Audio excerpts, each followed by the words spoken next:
The smoke was so dark and the flames were getting so intense you just had to go. Grateful to be alive. An Enfield woman and her two sons lose everything in a raging house fire, but they survived. And tonight they say they're thankful because they could have lost so much more.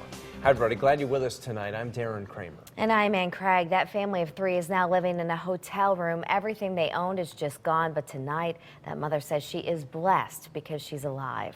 Yeah, tragically, that family of four that lived right next door never made it out of that house. News 8's Bob Wilson live at the scene where he talked with that woman who tried to save her neighbors' lives. And Bob, what an emotional story this is. It really is. Mary LePayne told the story with a smile on her face. And people said, oh, I lost everything in the fire. It's Christmas, the gifts, everything. She says, I really have everything still because I have my two sons. And for them, it was a very close call. They almost didn't get out.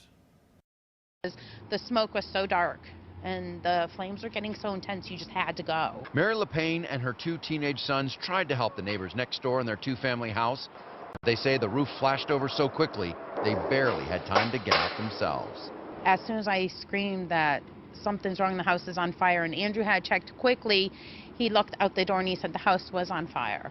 Mary says the heat and the smoke was coming through to her side of the unit so quickly that she panicked. She was out of the shower looking for her bathrobe. She got dressed quickly, grabbed her sons, and ran out. She said that's when her oldest son, her 19-year-old who has autism, went running back into the house to get the dogs. I was screaming because especially my oldest son, Andrew, he was still in the house, and I'm like screaming. I'm screaming for him to get out of the house, and he wanted to get the two dogs out, and I'm just blessed. Mary says her son walked through the smoke and out the door, one dog on a leash, the other in his arms. They ran up the street together, the house erupting into a fireball behind them. I just screamed for him to get in the street now, and that's when everything just exploded. Trapped inside, 4 people. And while police aren't releasing the names of the people who died, family and friends say they're identified as Davy Kagan, Josh Johnson, Kathy Arms, and Maurice Hanfield. She is like the grandmother to all of them, and they did not make it out alive.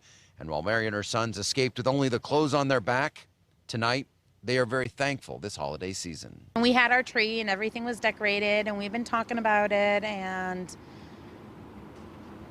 the best thing I could say is at least we seriously have each other, because in a heartbeat it could have been us. And everybody else is rallying around to help the family. If you would like to help out, social services in Enfield here is gathering up a fund together. The Red Cross is helping out, even McDonald's where she works. They brought over food for her, and they also took up a collection amongst her employees and co-workers, and they say, you know what, she's going to be just fine. She says, we'll get back on our feet quickly. I'm Bob Wilson, reporting live in Enfield, News 8.